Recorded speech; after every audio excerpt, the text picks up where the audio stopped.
युवा के बिहार के सदर हरदिल अजीज़ मेहनती जुझारू जनाब आदिल हसन आज़ाद साहब, हमारे ज़िला के सदर बिहार की किशनगंज के जनाब इसाक साहब और अभी हमारी पार्टी में शामिल हुए पूर्व एमएलए जनाब सैयद रुकनुद्दीन साहब और हमारे यहाँ मौजूद जितने भी दीगर बिहार से आए हुए हमारे एमआईएम के जुझारू साथी।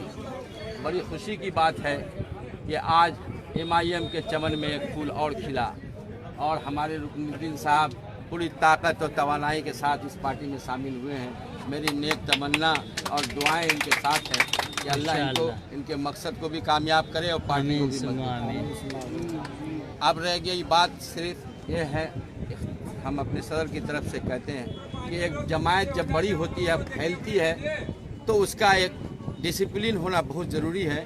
जो हमको कहीं भी जाए तो ये बात दिखे कि हम एमआईएम के कार्यकर्ता हैं और हम अपने अमीर की अताअत करते हैं और हम ऐसी जमात के मेंबर हैं जहां हम अपने सदर की, अपने अमीर की बात मानते हैं और एक तहजीब याफ्ता वर्कर हैं। ये हमको साबित करना है, क्योंकि एमआईएम एक सियासी जमात के साथ साथ एक ऐसी जमात है जो एक तहरीक को लेकर चलती है, जिसका मकसद हर दबे कुचले ऐसे कमज़ोर तबके को ऊपर करना और आवाज़ दिल में पैदा करना मकसद है, ना कि किसी बड़े जैसे पीच पर पीच नहीं डालना, बल्कि कीच पर पीच डालने का काम एमआईएम के कार्यकर्ताओं को करना है। इस उम्मीद के साथ कि रुकनुद्दीन साहब हमारी पार्टी को काफ़ी तवानाई होगी और ये हिम्मत से काम करेंगे। मैं अपनी बात को यही ख़त्म करता हूँ। आप दावाना अल्हम्दुलिल्लाह। हम चाहेंगे हमारे पार्टी के नए सदस्य सैयद रुकनुद्दीन साहब से गुजारिश है तो अपनी बात रखें।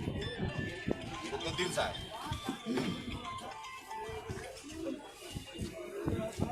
आज मीटिंग में मौजूद हमारे बिहार के सदर जनाब अब्दुल साहब और यहाँ मौजूद जनाब आदिल हसन आज़ाद साहब, जनाब सैयद मदुल हसन साहब और यहाँ के डिस्ट्रिक्ट प्रेसिडेंट मोहम्मद साहब।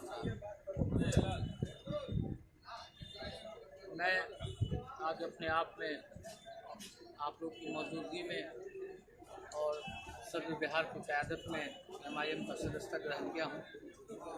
इंशाअल्लाह इस पार्टी के लिए, इस पार्टी की मजबूती के लिए और बैरिस्टर असदुद्दीन अवैसी साहब की बातों को लेकर, बिहार के सदर अब्दुल साहब की बातों को लेकर आप तक पहुँचूँगा और इस पार्टी को मजबूत करने के लिए तहे दिल से जितने लोग भी यहाँ मौजूद हैं, आप लोगों की मदद से इस पार्टी को मजबूत करने के लिए जितनी भी ताकत लगेगी कि ये पार्टी सीमांचल में कैसे मजबूत हो वो काम करूँगा। आज यहाँ पर आप सभी लोग का मैं तहे दिल से शुक्रिया अदा करता हूँ। नहीं अब क्योंकि आप जैसा कि जानते हैं कि 16 अगस्त को बैरिस्टर असदुद्दीन ओवैसी साहब ने अलल एलानिया कहा था कि सीमांचल को बंदरों की जरूरत नहीं, सीमांचल को अख्तरुल इमान साहब जैसी क़यादत की जरूरत है। और ये कारवां हम लोग 16 अगस्त से भी उसी दिन मजबूत थे और आज तक मजबूत और आमद के आखिरी दिन तक इंशाअल्लाह मजबूत है। ये पार्टी आपकी है, ये जमात आपका है, ये पतंग आपका है, लेकिन जिसके चलते ये पार्टी और बिहार में जिसके चलते बैरिस्टर असदुद्दीन ओवैसी साहब ने ये पार्टी का कमान दिया, मैं उनको दावत देता हूँ। मैं बिहार के रियासती सदर जनाब अख्तर इमान साहब से गुजारिश करता हूँ कि सर अपनी बात रखें। एमआईएम बिहार में एक नए और हौसलामंद लीडर की शमूलियत के मौके से आज की इस महफिल में बमानिंद दूल्हे के जनाब भाई सैयद रुकनुद्दीन साहब, पार्टी के स्टेट खाजिन जनाब भाई सैयद मदहुल हसन साहब, पार्टी के स्टेट यूथ प्रेसिडेंट जनाब भाई आदिल हसन एडवोकेट साहब, पार्टी के जिम्मेदार साथी और डिस्ट्रिक्ट किशनगंज के हमारे प्रेसिडेंट जनाब भाई इसाक साहब और टगरवा और बायसी से हमारे पुराने कारकुनान भाई जनाब अब्दुल राजिक साहब, भाई नदीम साहब और आज शामिल होने वाले हमारे सभी नए साथियों और जनाब मौलाना मसूद साहब। मैं सबसे पहले अपनी दिल की गहराइयों से अपने भाई जनाब सैयद रुकनुद्दीन साहब को पार्टी में शमूलियत के मौके से मुबारकबाद पेश करता हूं और उनका दिल की गहराइयों से इस्तकबाल करता हूं। और आज इस महफिल में आज तमाम तर जियाले साथियों का, चाहे वो डगरवा से आए हों, चाहे वो बायसी से आए हों, या और दीगर मुख्तलिफ मकामात से सैयद रुकनुद्दीन साहब की मोहब्बत में यहाँ तशरीफ़ लाया हूँ, मैं आप तमाम तर लोगों का शुक्रिया अदा करता हूँ। भाइयों और नौजवानों, इस वक्त MIM ने एक नई सियासत की बुनियाद डाली है।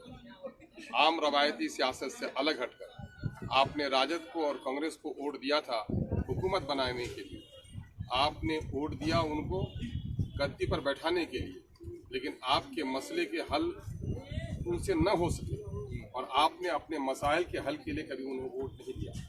आपने चुना उन लोगों को जिनको दिल्ली और पटने में बैठे हुए लोगों ने टिकट दे दिया।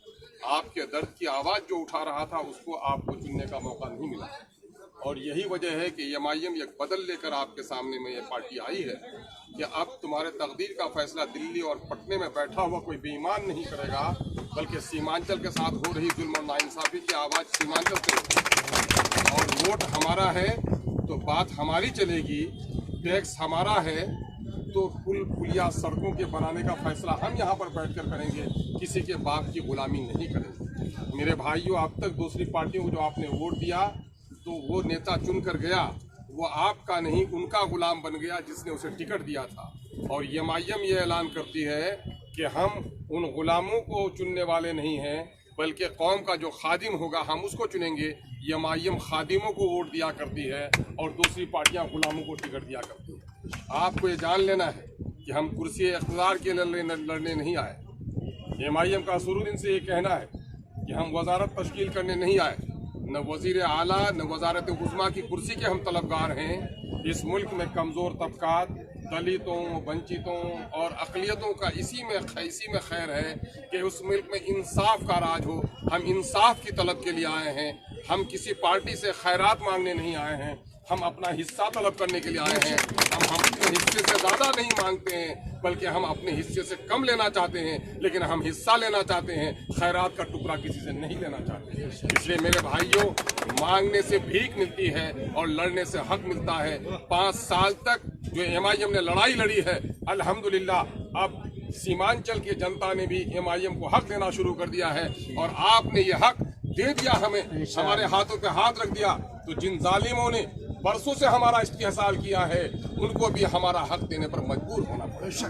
फैसला आपको मेरे भाइयों।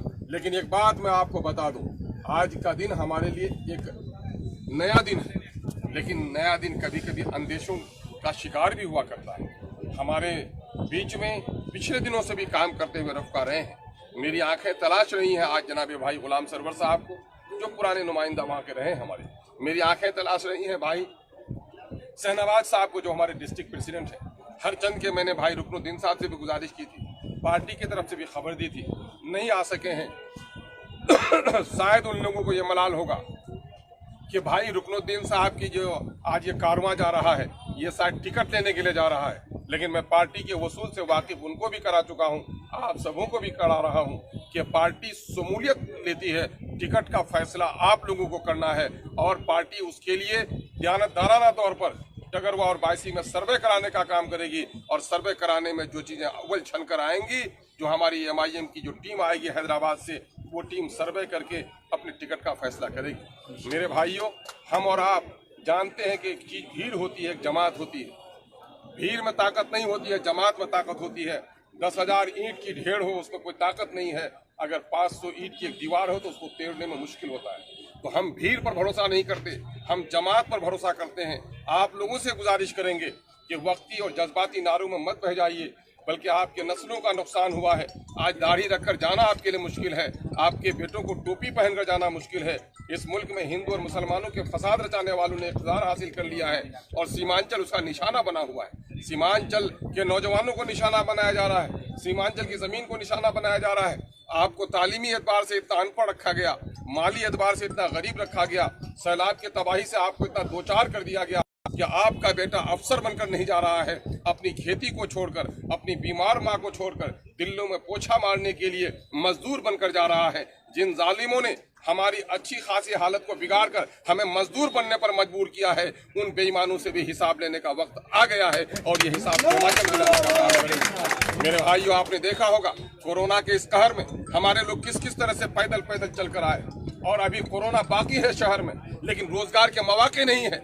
यही नीतीश कुमार ने कहा था कि हम कोरोना से लौटे हुए लोगों को रोजगार देंगे, हम मनरेगा का काम देंगे। मुंगेरी लाल का सपना इसने दिखाया था।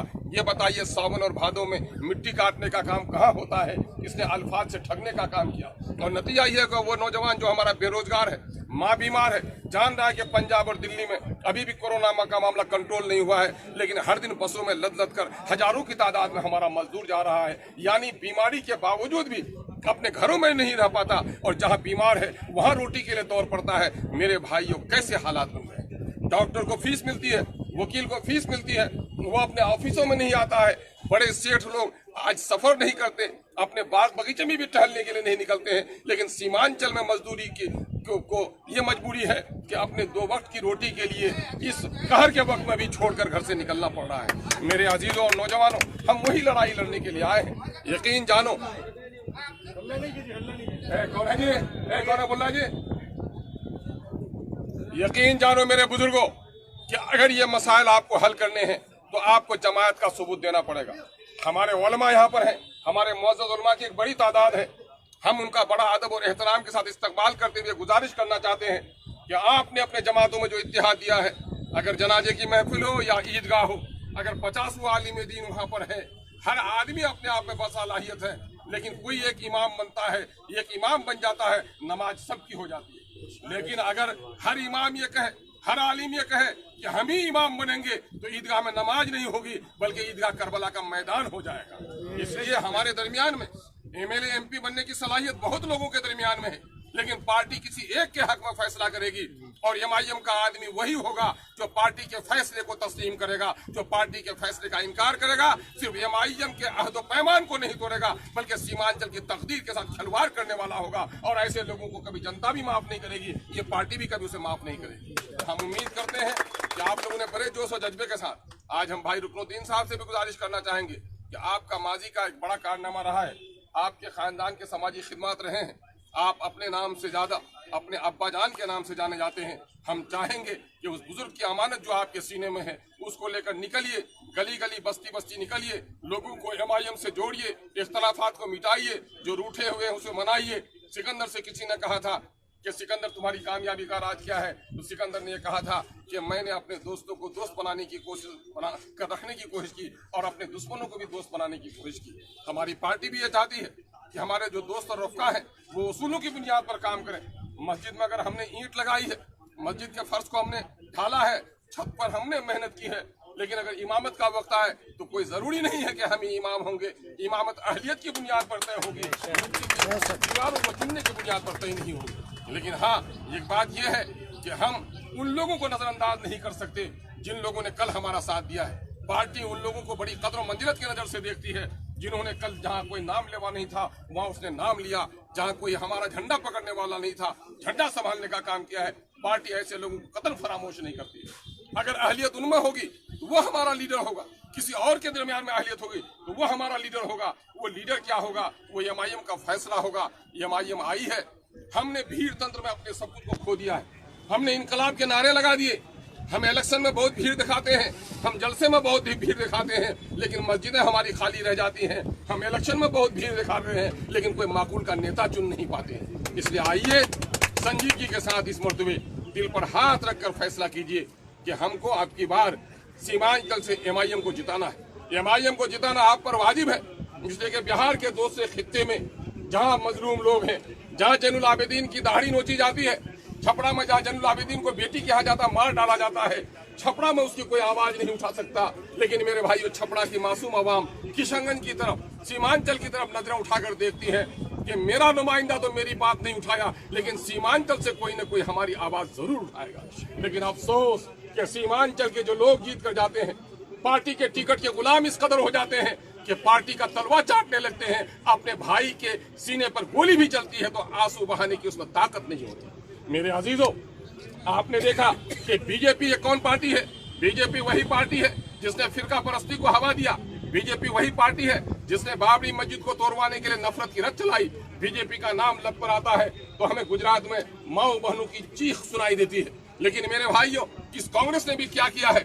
इस कांग्रेस का भी तमाशा आपने देखा होगा कि अभी बाबरी मस्जिद के ताल्लुक से बाबरी मस्जिद में मूर्ति बैठाई गई कांग्रेस के जमाने में, ताला लगाना, ताला तोड़ना, भूमि पूजन करना, हत्ता के बीजेपी के नफरत अंगेज नारों के दरमियान में जब मस्जिद के मिंबर और मेहराब भी तोड़े गए तो दिल्ली की सल्तनत पर कांग्रेस का आदमी बैठा हुआ था। कांग्रेस के लोग कहते थे कि हमने नहीं तोड़वाया, बेनकाब होती थी वक्फे वक्फे से, लेकिन जब सुप्रीम कोर्ट ने फैसला सुनाया तो कांग्रेस आधी नंगी हो गई थी। फैसले पर जितनी खुशियां बीजेपी के लोग मना रहे थे उतनी ही खुशियां कांग्रेस के लोग भी मना रहे थे और मुस्लिम अक़लियत आंसू बहा रही थी। कांग्रेस आंसू बहाने के लिए उनका हाथ नहीं आ सका मेरे चेहरे पर और खुशी मनाने के लिए तालियां पीटने लगे बीजेपी के साथ। और जब 5 अगस्त को राम मंदिर की बुनियाद रखी गई तो जितना नाच रही थी खुशी से बीजेपी, उससे ज्यादा नाच कांग्रेस के लोग नाच रहे थे, जिसका तमाशा आपने देखा होगा।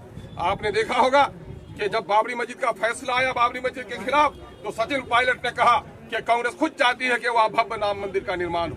कांग्रेस की शहजादी चाहे प्रियंका गांधी हो, चाहे कांग्रेस का शहजादा राहुल गांधी हो, सब ने कहा कि मेरे बाप के सपनों के साकार का वक्त आ गया है और राम राज की स्थापना करना हमारी भी कामना रह गई है। यानी बीजेपी के लोग जितना कुछ कहते थे, दिग्विजय सिंह ने कहा कि साहब वहां पर भूमि पूजन की क्या जरूरत थी, ये तो हमारे जमाने में हो चुका था। बीजेपी के लोग ईंट और पत्थर से राम मंदिर का निर्माण कर रहे हैं, लेकिन आपने सुना होगा कि कांग्रेस का लीडर, कांग्रेस का जो चीफ मिनिस्टर रहा, वो वहां से चांदी की ईंट से राम मंदिर को बनाने की दीवार खड़ी कर रहा है, यानी बराबर का हिस्सा लेने के लिए। आपने जिनका साथ दिया सबने आपको ठगने का काम किया है। हम वजारत की लड़ाई लड़ने नहीं आए हैं, हम इंसाफ की लड़ाई लड़ने आए हैं।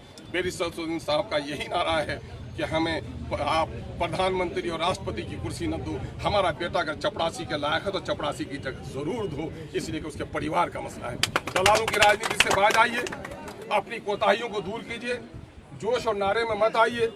जो दरख्त फलदार होता है वो दरख्त झुक जाया करता है।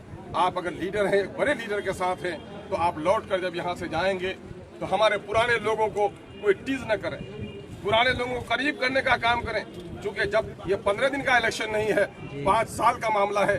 आप देख लीजिए कि एक शख्स आपका MLA बनता है हमोर का, जो बेचारा कभी असेंबली में बोल नहीं पाता, मस्ती में गुम रहता है। एक MLA आप क्या है जिस बेचारे को ऑक्सीजन की सिलेंडर तो कोविड में लोगों को लगी है, वो बेचारा पिछले 5 सालों से ऑक्सीजन पर रह रहा है। जो बेचारा खुद ऑक्सीजन पे रह रहा होगा वो कौम को कहाँ लड़ाई लड़ सकता है। दूसरी तरफ जदयू के जो लोग हैं उनको ठेकेदारी और दलाली से फुर्सत नहीं है। मेरे भाइयों, ऐसे वक्त में सीमांचल की एक बड़ी जिम्मेदारी आती है कि आप और हम उठें और सीमांचल के दर्द की दवा तलाश करने का काम करें। भाई रुकनुद्दीन साहब ने जमात को एक बड़ी ताकत पहुंचाई है। हम उम्मीद करते हैं कि नए पुराने सब साथी मिलकर हम अपनी जमात बनाएंगे और हमारा जमात का जो अमीर होगा वही सीमांचल का अमीर होगा।